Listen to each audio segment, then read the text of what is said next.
Hello, good evening बच्चों।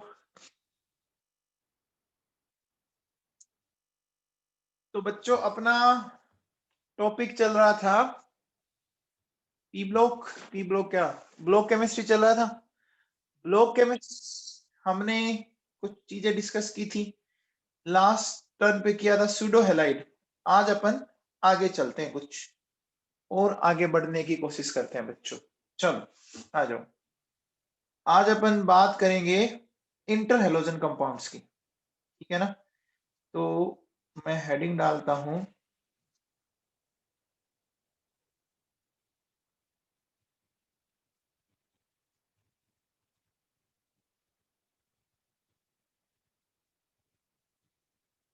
Inter halogen compounds, ठीक है। इंटर हेलोजन कंपाउंड्स की बात करेंगे अपन, ठीक है बच्चों। ये इंटर हेलोजन कंपाउंड क्या होता है, देखो बेटा, क्या हो गया, दो डिफरेंट हो गए ना।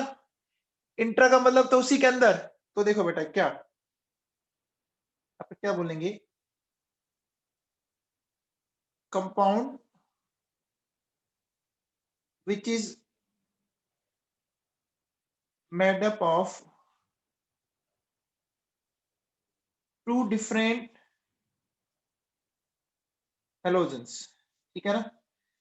Compound which is made up of two different halogens, दो अलग अलग हेलोजन से जो मिलके बना हो ना, उसको अपन क्या नाम देते हैं बच्चों, उसको अपन नाम देते हैं इंटर हेलोजन कंपाउंड्स। अब देखो बेटा सुनो, है ना, इनका अगर मैं बोलूं, इसका जो जनरल फॉर्मूला है, ठीक है ना बच्चों, इसका जनरल फॉर्मूला होता है बच्चों ए एक्स एन, ठीक है। यहाँ एन की वैल्यू क्या हो सकती है, 1 3 5 7। ए एंड एक्स क्या है बच्चों, ये टू डिफरेंट हेलोजेंस है, ठीक है ना। ए और एक्स क्या है, दो डिफरेंट हेलोजेंस है। अब देखो बेटा सुनो, आप एक बताओ बच्चों, अगर मैं आपसे पूछूं कि general electronic configuration, general electronic of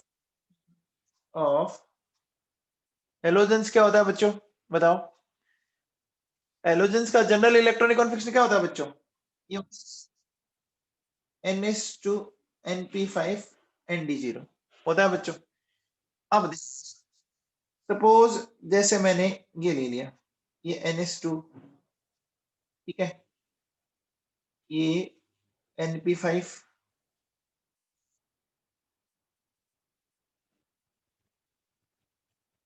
और ये मैंने ले लिया ND।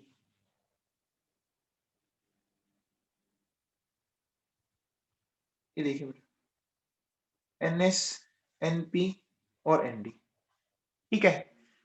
अभी बच्चों एक बात बताओ, इसके पास कितने अनपेयर्ड इलेक्ट्रॉन है, इसके पास कितने अनपेयर्ड इलेक्ट्रॉन है, एक है। तो ये क्या कर सकता है बच्चों, ये एक एटम के साथ कंबाइंड हो सकता है, यानी मिल गया AX, मिल गया AX मिल गया। अब देखो बेटा जैसे क्या हो सकता है, ये हो सकता है, देखो बेटा IF ICL IBR, इस तरह से देखो PRF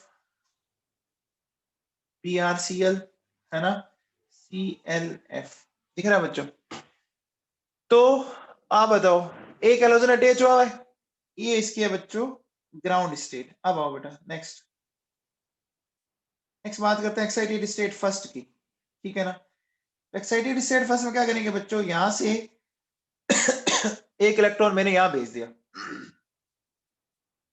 जैसे ही मैंने इलेक्ट्रॉन यहां भेजा, भेजते ही देखो बेटा आपके सामने पिक्चर में कुछ इस तरह की चीज आ गई क्या, बोलो बेटा, बोलो कितने अनपेयर्ड इलेक्ट्रॉन हो गए बच्चों इसके पास। अब बताओ कितने हो गए, कितने हो गए बच्चों, अरे कितने हो गए नवाबों, अनपेयर्ड इलेक्ट्रॉन 3 हो गए ना, बोलो बच्चों 3 हो गए, तो 3 हो गए तो ये 3 बॉन्ड बना सकता है। कैसे? इसको बोल सकते हैं बच्चों अपन AX3। जैसे देखो बेटा IF3 है ना, ICl3 है ना, ClF3, BrF3, ऐसा बन सकता है बच्चों। अब आओ, अब देखो अगर मैं बात करता हूं एक्साइटेड स्टेट सेकंड, एक इलेक्ट्रॉन को मैं और भेज दूं इधर अगर मैं एक इलेक्ट्रॉन को और भेज दूं, क्या मेरे पास ये पिक्चर आ जाएगी बच्चों? क्या मेरे पास ये पिक्चर आ जाएगी?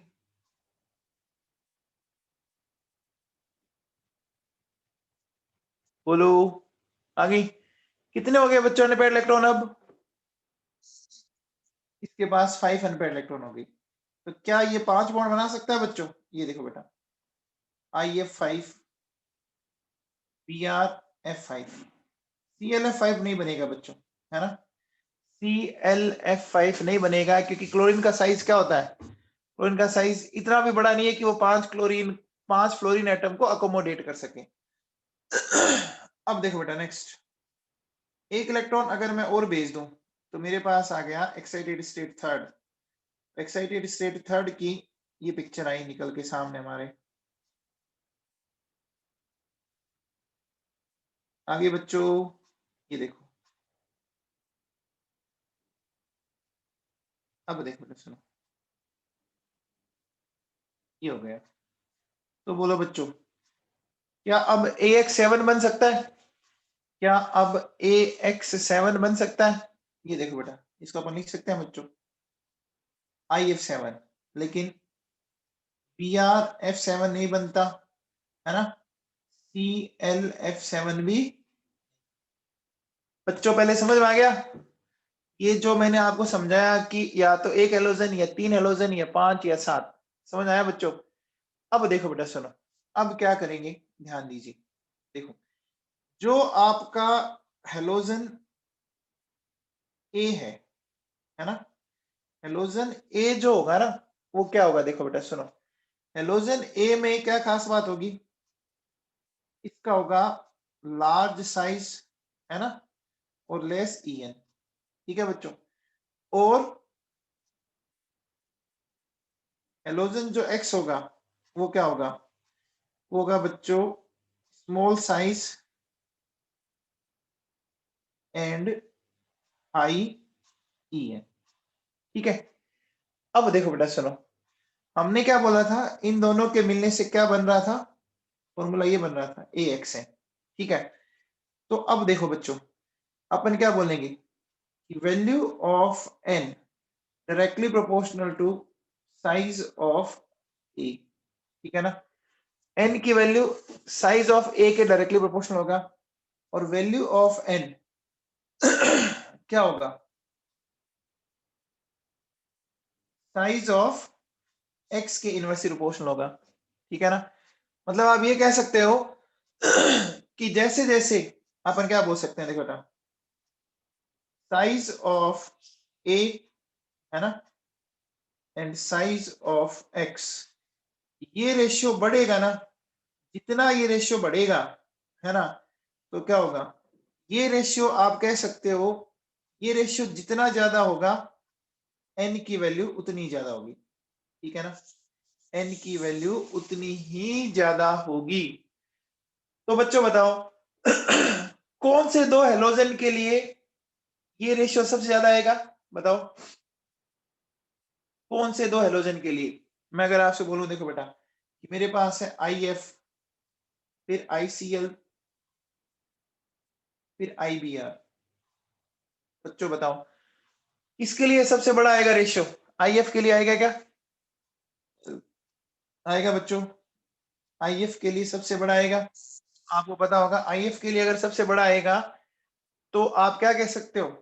IF के केस में आप आराम से क्या बना सकते हो? IF के केस में आप IF7 तक बना सकते हो। बना सकते हो ना? बना सकते हो। 7 नहीं बनेगा, है ना, और IBr 7 भी नहीं बनेगा। ये बोलो बच्चों, समझ में आ गया क्या? अरे बच्चों, समझ में आया क्या? ठीक है, चलो बात को आगे बढ़ाते हैं, ठीक है ना। अब देखिए बेटा, सुनो, अब अपन बात करते हैं properties of inter halogen compounds. सबसे पहली बात करते हैं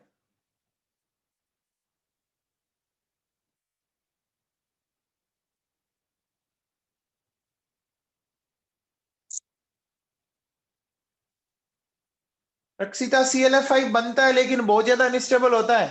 रक्सिता, ClF5 बनता है लेकिन बहुत ज्यादा अनस्टेबल होता है।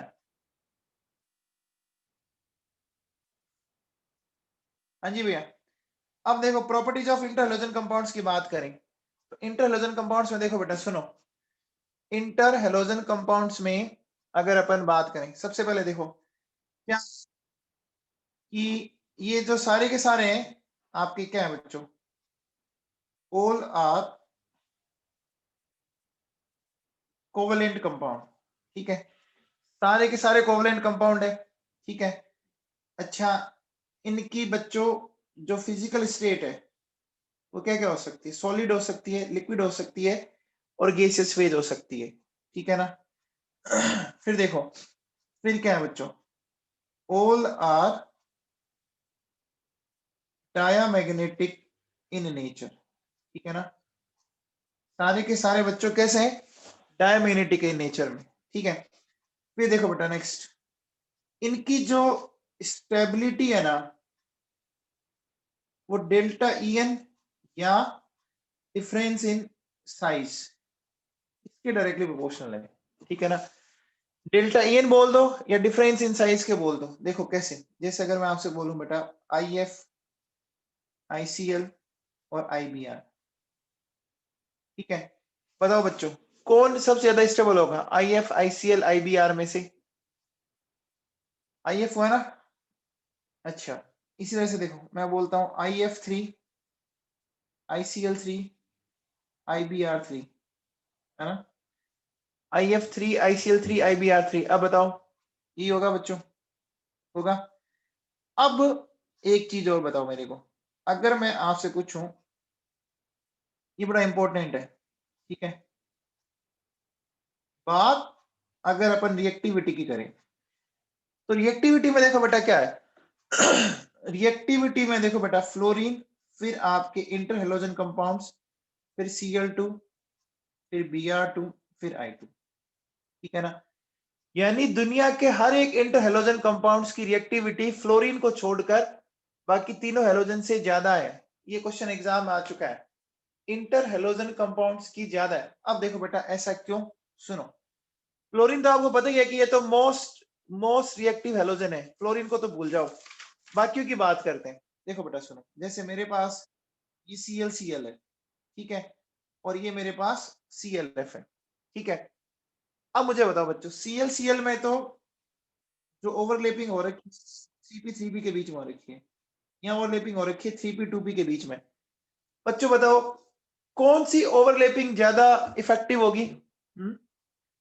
कौन सी ओवरलैपिंग, कौन सी ओवरलैपिंग ज्यादा अच्छी होगी?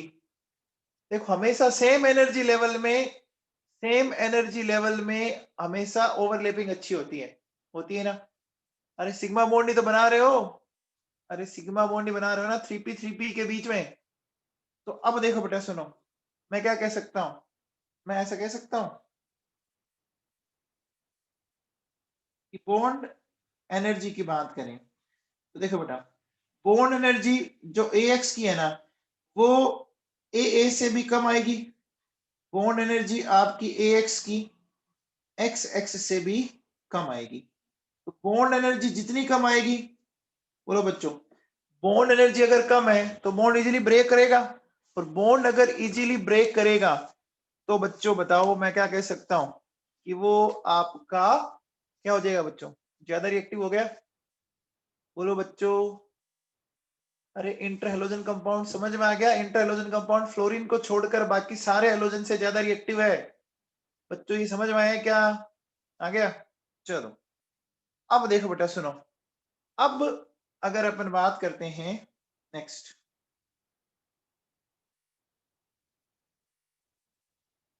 Hydrolysis of inter halogen compounds. देखो बेटा सुनो, हमारे पास ये इंटर हेलोजन कंपाउंड्स हैं, इनका हमें हाइड्रोलिसिस करना है, ठीक है। तो देखो बेटा क्या होगा, यहां बनेगा oxy acid of A in same oxidation state और हेलोजन एसिड ऑफ एक्स। अब क्या है, इसको थोड़ा सा समझने की कोशिश कीजिए। देखो बेटा सुनो, जब सपोज मेरे पास है बच्चों IF, ठीक है, इसका मुझे करना है हाइड्रोलिसिस। तो बच्चों देखो एक बार बताओ, हमारे पास ये वाली पिक्चर है, ठीक है, आयोडीन का +1 है ना। तो ये तो सिंपली ऐसा देखो समझ में आ जाएगा, कोई दिक्कत वाली बात नहीं है। ओके क्या, देखो बेटा ये मिल गया हमें HOI और HF, हो गया। लेकिन बेटा अगर मेरे पास आ जाए IF3, ठीक है, तो अब बताओ बच्चों, यहाँ आयोडीन कौन सी ऑक्सीडेशन स्टेट में, बताओ आयोडीन कौन से स्टेट में, +3। तो +3 ऑक्सीडेशन स्टेट में आयोडीन का ऑक्सी एसिड बताओ, बताओ +3 ऑक्सीडेशन स्टेट में आयोडीन का ऑक्सी एसिड बताओ बच्चों, कौन सा होगा। अरे +3 में कौन सा हो जाएगा, HiO2 हो गया ना, क्या सोच रहे हो। और क्या मिल गया आपको बताओ, 3 मोल्स ऑफ HF। अब बच्चों एक बार बताओ बच्चों, कितनी ऑक्सीजन चाहिए आपको, HiO2 में कितनी ऑक्सीजन चाहिए, कितनी चाहिए, 2। तो इधर आप 2 लगा दो, हो गया बच्चों, इक्वेशन बैलेंस है क्या। वैसे बच्चों एक बात बता सकते हो, IF3 की हाइब्रिडाइजेशन स्टेट बताओ, IF3 की हाइब्रिडाइजेशन स्टेट बताइए बच्चों, कौन बताएगा। IF3 की हाइब्रिडाइजेशन स्टेट, देखो बेटा sp3d आ रही है क्या।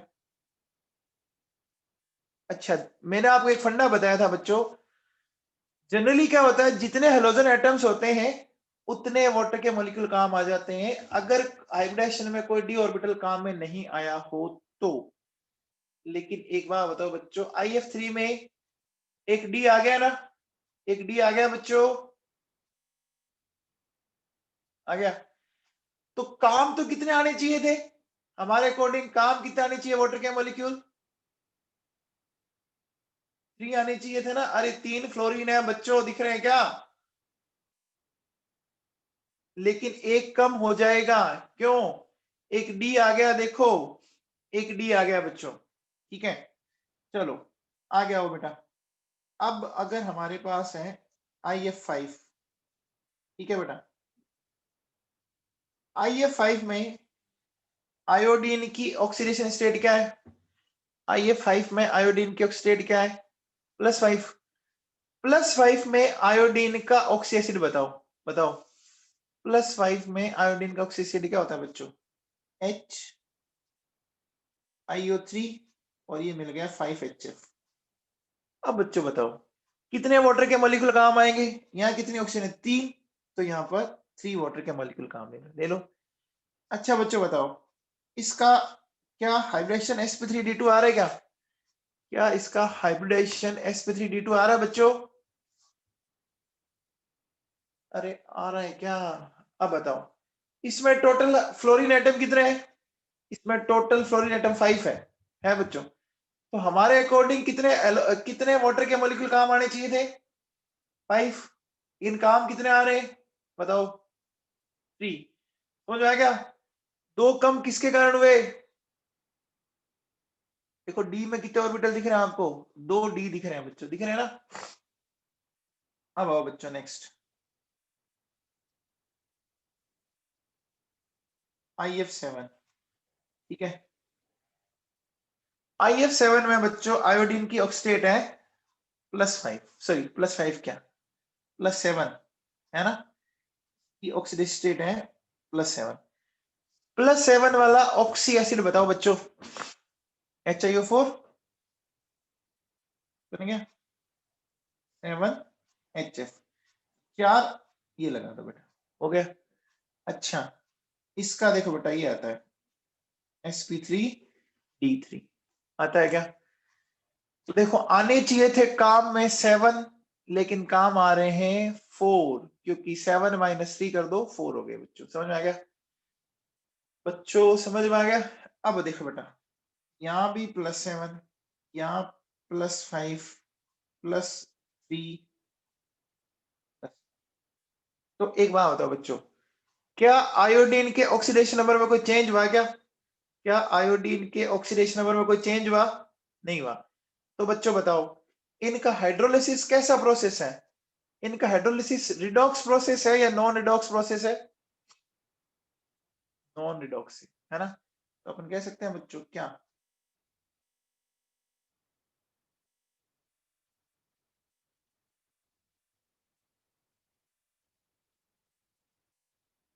हाइड्रोलिसिस ऑफ इंटरहैलोजन कंपाउंड क्या है? नॉन रिडॉक्स रिएक्शन है। बच्चों समझ में आ गया क्या? बोलो भाई। ठीक है। अब देखो बेटा सुनो, अगर मैं इनकी बात करूं,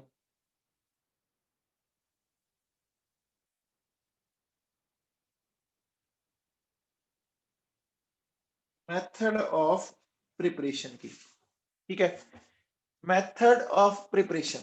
सबसे पहला देखो नंबर 1, अगर मैं क्या करता हूं, मैंने ये लिया बेटा, देखो सुनो, मैंने लिया Cl2 + F2, ठीक है, और दोनों का इक्वल वॉल्यूम लिया, equal volume of Cl2 and F2।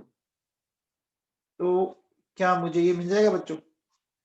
दोनों का अगर आप इक्वल वॉल्यूम लेते हो तो, ठीक है ना। अब देखो बेटा सुनो, अगर मैं क्या करता हूं, Cl2 और F2 को थोड़ा सा एक्सिस में लिया, एक्सिस में लेते ही बताओ क्लोरीन का स्टेबल ClF3 तक होता है, क्लोरीन का स्टेबल ClF3 होता है, ClF5 इतना स्टेबल नहीं है, तो वो बनेगा नहीं बच्चों, वो इतना अच्छे से बनेगा नहीं। अच्छा यहाँ आओ, अगर मान लो मेरे पास ये ब्रोमीन है, ठीक है, तो ब्रोमीन के लिए आप बताओ, ब्रोमीन के लिए इससे भी अगला स्टेबल होता है क्या? ब्रोमीन का साइज बड़ा हुआ, तो ब्रोमीन के केस में क्या बन जाएगा बच्चों? देखो ये बन जाएगा 2BrF5 बन जाएगा। ये हो गया यहाँ पर 5 हो गया बच्चों। देखो फिर देखिए नेक्स्ट, अगर मैं लेता हूं आयोडीन, ठीक है, और फ्लोरीन, और मैं एक्सिस में चला, ठीक है, अब बताओ अगर मैं एक्सिस में चला तो क्या बना दूंगा बच्चों? बताओ आयोडीन का साइज तो सबसे बड़ा है, तो बच्चों ये IF7 तक चला जा सकता है, जा सकता है बच्चों। तो सिंपल सिंपल सी रिएक्शन थी, मेरे हिसाब से समझ में आ गई होगी, कहीं कोई दिक्कत नहीं है, बड़ा ही आसान सा मामला था। आ गया सबको समझ में? बोलो बच्चों सबको समझ में आ गया? ठीक है चलो, अब देखो बेटा सुनो, आपके जो बच्चों इंटर हेलोजन कंपाउंड्स होते हैं, ठीक है ना, ये क्या होते हैं? ये आपके काम आते हैं used as non aqueous solvent and in the separation of uranium and in the separation of uranium, ठीक है। देखो बच्चों सुनो कैसे, ये मेरे पास यूरेनियम है, ठीक है, ClF3। अच्छा बच्चों आपको याद है क्या ClF3 की स्ट्रक्चर अगर आप लोगों ने पढ़ी हो तो ऐसी स्ट्रक्चर थी बच्चों, ये स्ट्रक्चर थी, टी जैसी स्ट्रक्चर थी, याद है? तो बच्चों इसमें ये एक्सियल वाले फ्लोरीन आराम से निकल सकते हैं क्या बाहर? ये एक्सियल वाले फ्लोरीन बाहर आ जाएंगे क्या? आ जाएंगे बच्चों? तो देखो क्या होगा, ये कंपाउंड बन जाता है बच्चों UF6, और यहाँ पे आप इसके 3 मोल्स काम में लेने पड़ेंगे, ये बच गया 3 मोल्स ऑफ ClF। आ गया बच्चों? ठीक है ना। अच्छा अब देखो बेटा, मैंने इसकी स्ट्रक्चर जो है आपके इंटर हैलोजन कंपाउंड्स की वो सारी मैंने आपको एक्सप्लेन कर रखी है बच्चों, वो मैंने सारी की सारी आपको एक्सप्लेन कर रखी है बच्चों। पता है कहां पर? हाइब्रिडेशन में सारी की सारी बता रखी है बच्चों आप लोग, ठीक है ना? बोलो बच्चों ठीक है क्या? चलो बात को आगे बढ़ाते हैं बच्चों। चलिए ये तो हो गया इंटर हैलोजन कंपाउंड्स। अब आ जाते हैं बच्चों नेक्स्ट। नेक्स्ट अपन बात करते हैं, देखो भैया सुनो, नेक्स्ट मैं लेता हूं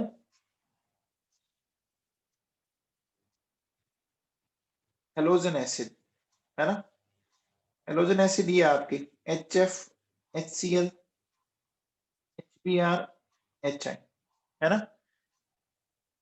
इनको अपन हेलोजन एसिड को हाइड्रोजन हैलाइड भी बोलते हैं, hydrogen halide in non aqueous state, ठीक है?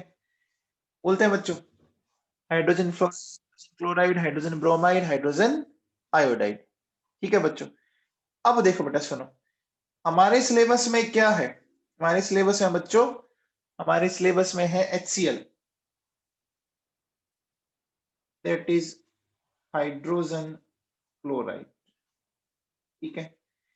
तो सबसे पहले देखो की बात करते हैं अपन प्रिपरेशन की।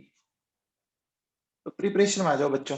प्रिपरेशन में अपन करेंगे प्रिपरेशन बाय यूजिंग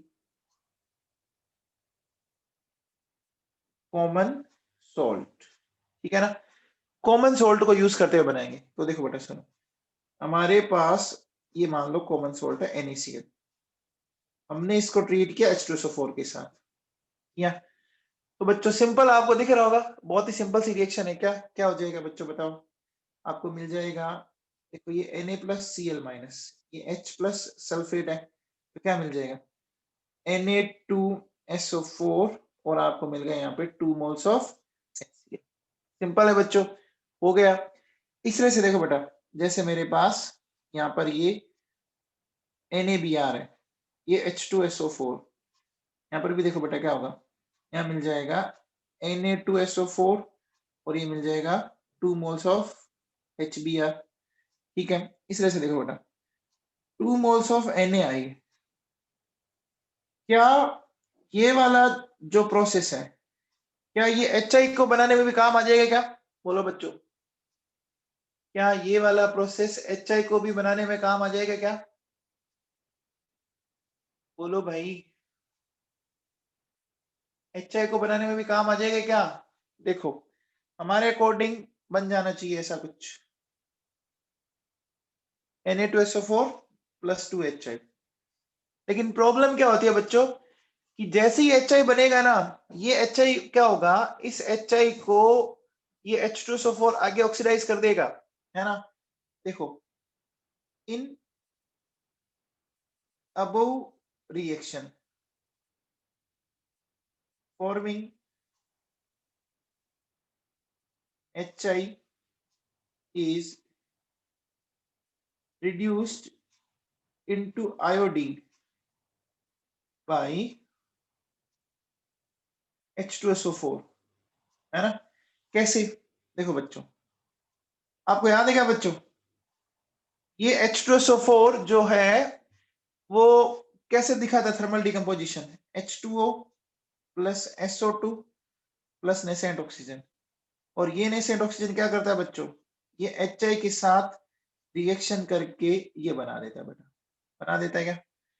तो बच्चों आप बनाना चाह रहे थे, है ना? बोलो बच्चों, आप बनाना चाह रहे थे, बोलो। एक मिनट, हाँ रिड्यूस लिख दिया क्या? HI रिड्यूस लिख दिया, सॉरी, HI इज ऑक्सीडाइज्ड, हो गया बच्चों? ये ऑक्सीडाइज हो गया क्योंकि इसने नेसेंट ऑक्सीजन दी बच्चों, समझ में आएगा? आ गया बच्चों? अब देखो बेटा, तो अपन क्या करते हैं बच्चों, due to above reason HI is prepared by using H3PO4, ठीक है ना। तो फिर हम क्या करेंगे बच्चों, हम क्या यूज लेंगे, H3PO4 लेंगे, because it is not oxidative acid, है ना। ये ऑक्सीडेटिव एसिड नहीं है, ये ऑक्सीडेशन नहीं करेगा, ये ऑक्सीडेशन नहीं करेगा बच्चों। तो देखो बेटा, ये Na, इसको हमने ट्रीट किया H3PO4 के साथ, क्या मिल जाएगा बच्चों, Na3PO4, और हमें मिल गया 3 moles ऑफ HI, मिल गया बच्चों 3 moles ऑफ HI, ठीक है बच्चों। ये ऐसा क्वेश्चन आप कहाँ पढ़ते हो, याद है क्या, ये वाला क्वेश्चन आप कहीं पढ़ते हो बच्चों, बताओ कहाँ पढ़ते हो। ये जो मैंने अभी क्वेश्चन आपको एक्सप्लेन किया, ये ऑर्गेनिक में आया था बच्चों, ये क्वेश्चन आपने ऑर्गेनिक में कहीं पढ़ा था, बताऊं आपको, देखो आपको मैं बताता हूँ, 1 मिनट रुको।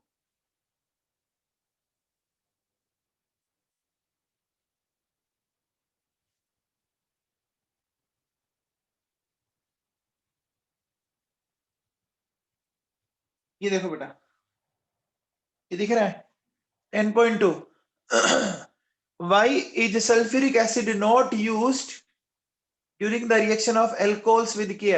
ये देखो बेटा, है ना, सल्फ्यूरिक एसिड को हम क्यों नहीं यूज लेते, क्यों नहीं यूज लेते, ये पूछ रहे ना आप लोगों से।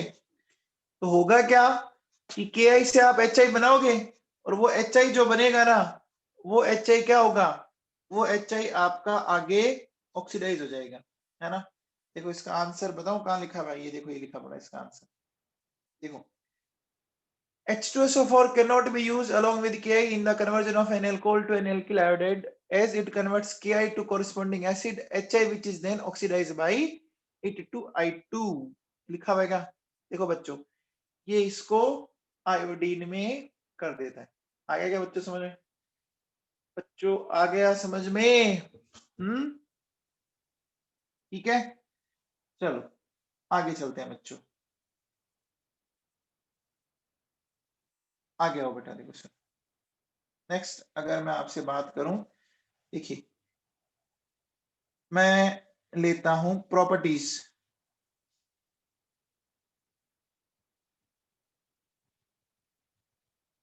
प्रॉपर्टीज ऑफ HCl, ठीक है।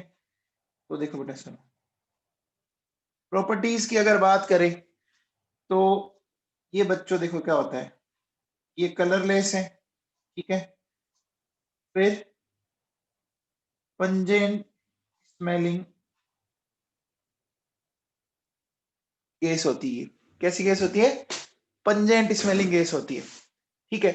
अच्छा आपको पता है क्या बच्चों, ये मोस्ट वोलाटाइल हेलोजन एसिड है, ठीक है ना, ये इस दुनिया का सबसे ज्यादा वोलाटाइल हेलोजन एसिड है ना। अब देखो बेटा सुनो, it can be liquefied easily because it has dipole dipole attraction, ठीक है ना, ये क्या करता है, ये डाइपोल डाइपोल अट्रैक्शन रखता है, ठीक है। फिर देखो बेटा सुनो, फिर क्या है,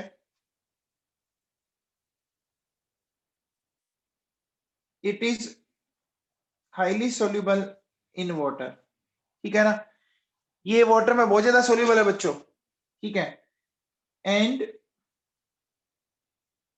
it's aqueous solution is known as hydrochloric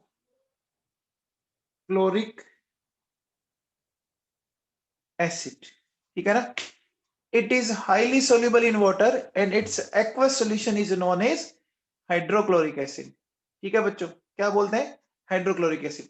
अच्छा बताओ इसको गैसियस फेज में क्या बोलते हैं, इसको गैसियस फेज में क्या बोलते हैं बताओ, गैसियस फेज में हाइड्रोक्लोरिक एसिड बोलेंगे क्या, बोलो बच्चों, गैसेस फेज में हाइड्रोक्लोरिक एसिड नहीं बोलेंगे, हाइड्रोजन क्लोराइड बोलेंगे, ये ध्यान रख लेना, ठीक है ना। अब देखो बेटा सुनो, ये H2O, ये HCl, देखो ये इस तरह से जाएगा H3O प्लस और ये Cl माइनस।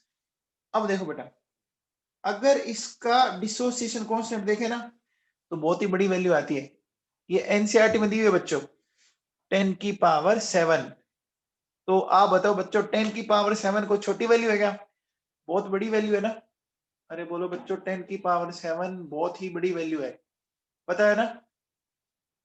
बोलो बच्चों, अब देखो बेटा सुनो, अपन कह सकते हैं it means it's aqueous solution acts as a very strong acid। इसका जो aqueous solution होगा वो एक बहुत ही स्ट्रॉन्ग एसिड की तरह काम करेगा, करेगा बच्चों। फिर देखो बेटा नेक्स्ट, अगर मैं बात करूं रिएक्शन विद अमोनिया, ठीक है, अमोनिया के साथ बात करें बच्चों, तो देखो बेटा सुनो, ये NH3 है, ये HCl है, ठीक है। NH3 और HCl की रिएक्शन से ये मिल जाएगा बच्चों NH4Cl। NH4Cl के व्हाइट फ्यूम्स दिखेंगे क्या बच्चों, बताओ इसके व्हाइट फ्यूम्स दिखेंगे क्या?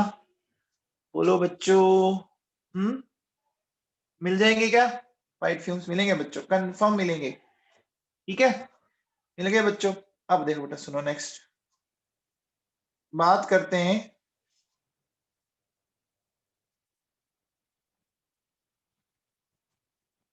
Reaction with salts.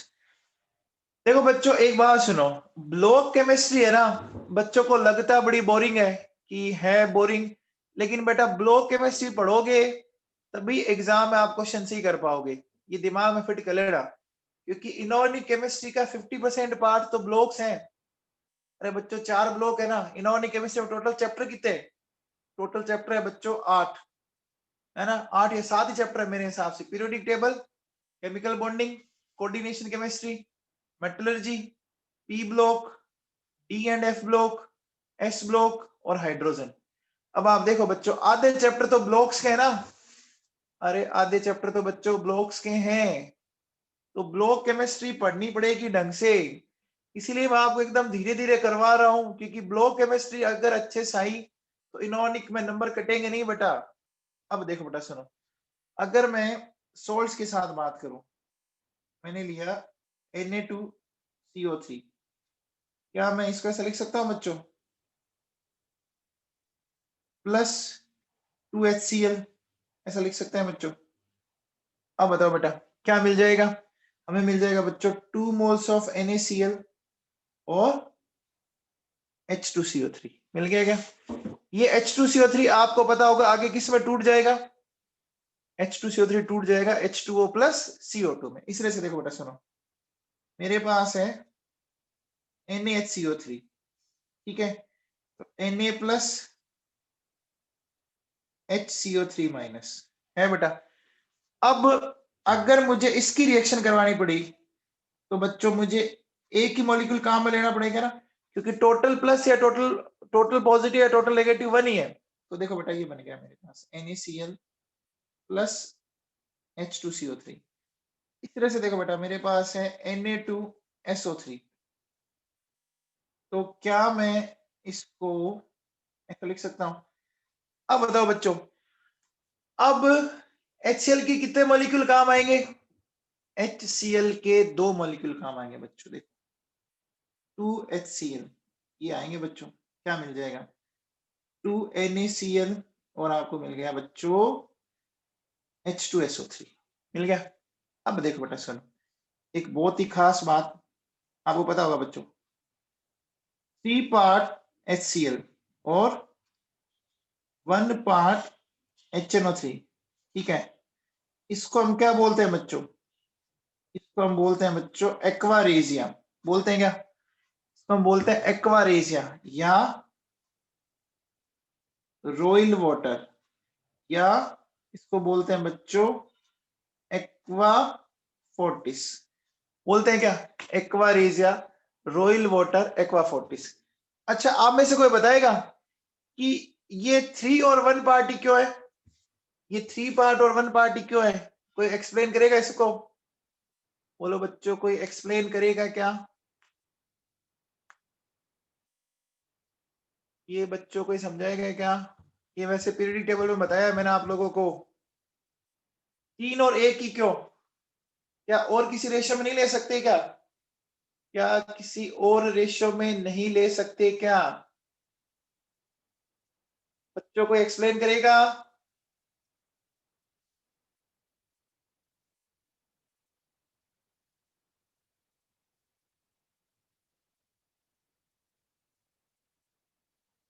चलो मैं समझाता हूं बच्चों, सुनो, समझना ढंग से क्या है मामला। देखो बेटा सुनो, ये हमारे पास HNO3 है बेटा, ठीक है। ये HNO3 इस तरह से गया बेटा, H2O, 2 moles of NO and 3 moles of oxygen, ठीक है। ये 3 मोल ऑक्सीजन मिली। अच्छा बताओ, 1 मोल ऑक्सीजन कितने मोल HCl का ऑक्सीडेशन कर सकती है? बताओ, 1 मोल ऑक्सीजन कितने मोल HCl का ऑक्सीडेशन कर सकती है? अरे बोलो तो सही यार, एक ऑक्सीजन कितने H खा सकती है? बताओ, ऐसे बताओ, एक ऑक्सीजन कितने हाइड्रोजन खा सकती है? एक ऑक्सीजन 2 हाइड्रोजन खा सकती है ना। तो देखो बेटा क्या होगा, आपकी जो 3 मोल ऑक्सीजन है वो 6 मोल HCl के साथ इस तरह से रिएक्शन करेगी। कर गया बच्चों? क्या मिल गया आपको? मिल गया 3H2O and 6 moles of Cl, मिल गया। अब देखो बेटा सुनो, अगर मैं इन दोनों को एडिशन करके लिखता हूं बच्चों, अगर मैं इनका एडिशन करके लिखता हूं तो देखो बेटा क्या मिला, 2 moles HNO3, 6 moles of HCl, 4 moles of H2O, 2 moles of NO and 6 moles of Cl। अब देखो बेटा 2 और 6, क्या मैं इनको ऐसे लिख सकता हूं बच्चों, HNO3 फिर HCl फिर 2 moles of H2O, फिर क्या हो गया बोलो, NO और 3 moles of Cl।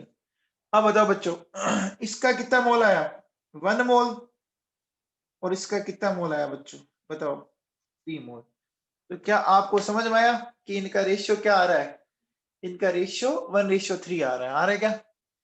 अरे बच्चों, ये इसी रेशियो में रिएक्ट करते हैं। जब आप इनकी रिएक्शन करोगे ना, तो ये इसी रेशियो में रिएक्शन करते हैं। समझ में आया बच्चों? अरे आ गया क्या? अब देखो बेटा सुनो क्या होगा, आपको पता होगा बच्चों, है ना, aqua regia is used in the aquaresia used for the dissolution of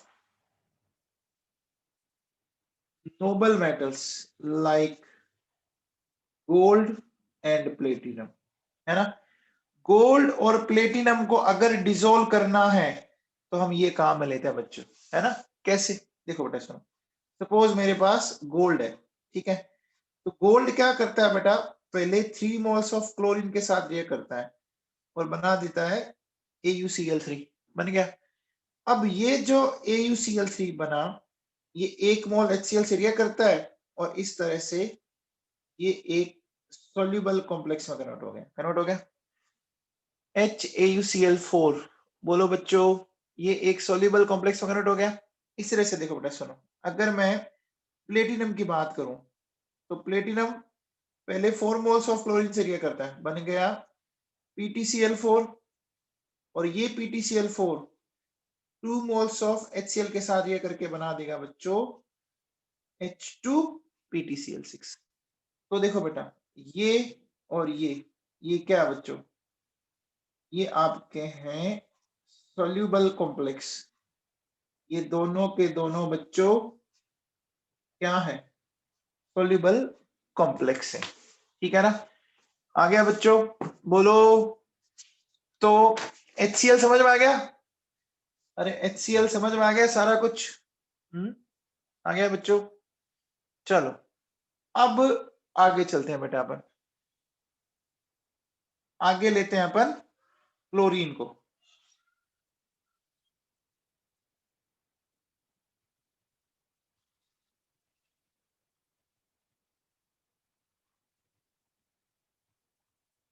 chlorine, अब देखो बेटा सुनो, क्लोरीन का जो नाम है वो बता सकते हो, ये नाम किस बेसिस पे पड़ा हुआ है बच्चों बताओ।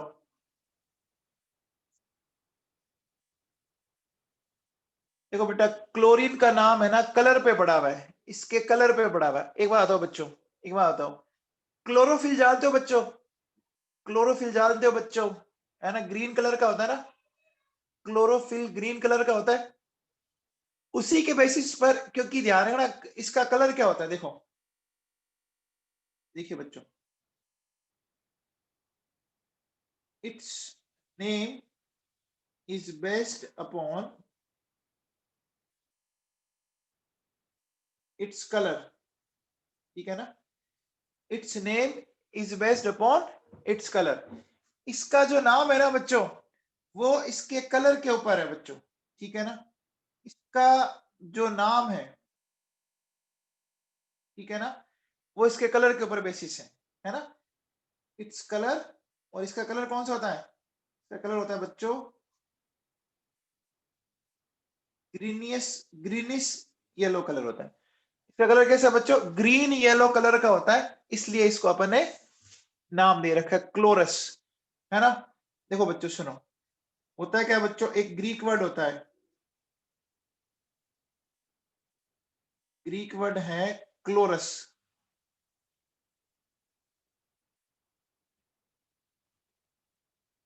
ठीक है ना, और उसका मतलब भी क्या होता है,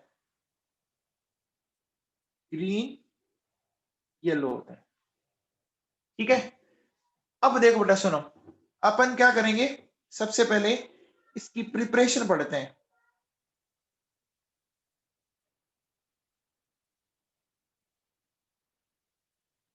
तो प्रिपरेशन की बात कर लेते हैं, चलो स्टार्ट करते हैं। सबसे पहले नंबर 1, देखिए बेटा सुनो,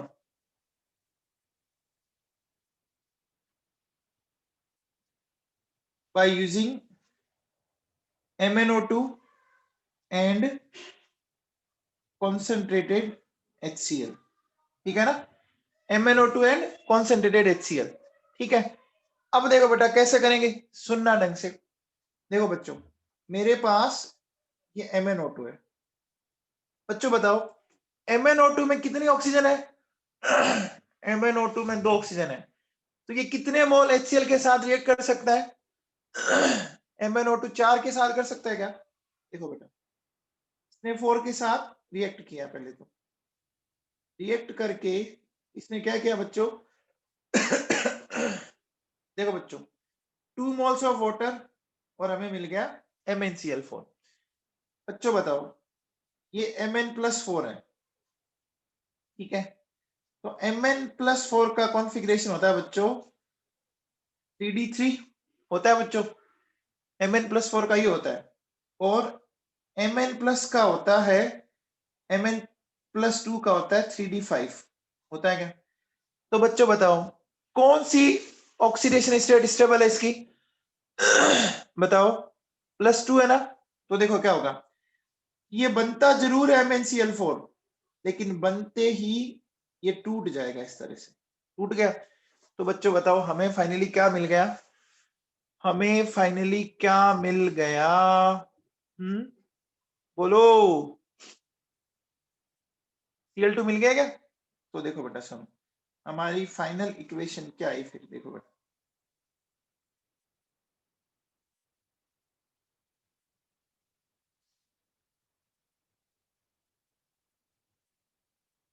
हमारे पास इक्वेशन आई बच्चों, आ गई, कोई दिक्कत नहीं।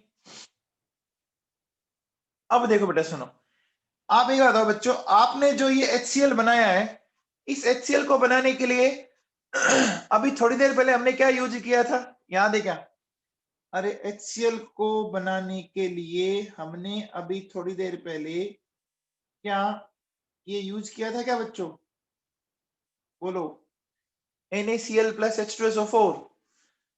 अरे किया था NaCl plus H2SO4।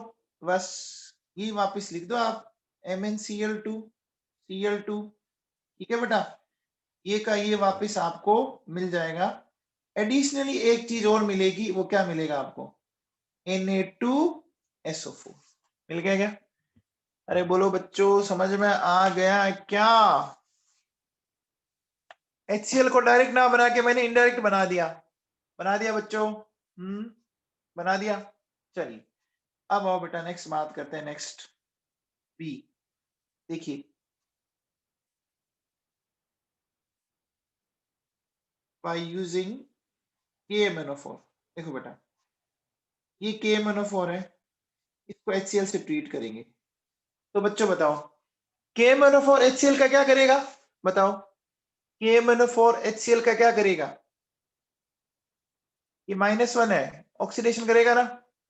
ऑक्सीडेशन करेगा? करेगा बच्चों। तो Cl माइनस के ऑक्सीडेशन से क्या मिलेगा? Cl माइनस के ऑक्सीडेशन से क्या मिलेगा? Cl2। और खुद का रिडक्शन हो जाएगा। देखो बेटा, ये +7 है, तो +7 से ये तो जाएगा +2 में, और ये इस तरह से होगा बेटा। होगा कि नहीं होगा? अब इस इक्वेशन को बैलेंस करना है, तो बैलेंस कैसे करेंगे? सुनिए बच्चों, ये KMnO, ये HCl है, ठीक है। तो देखो बेटा, KMnO4 में K प्लस है, तो इसका तो बन गया KCl, ये बन गया MnCl2। ठीक है बच्चों, ये तो हमने बना दिया।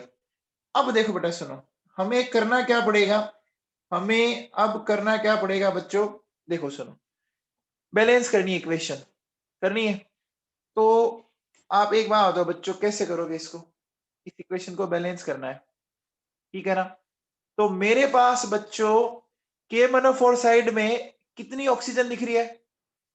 KMnO4 साइड में 4 दिख रही है। तो मैं यहाँ पे बच्चों क्या करूंगा? 4H2O जोड़ दूं क्या? 4H2O जोड़ दूं। जैसे ही मैंने 4H2O जोड़ा, हाइड्रोजन इम्बैलेंस होगी। हाइड्रोजन इम्बैलेंस हो गई क्या? हो गई बच्चों।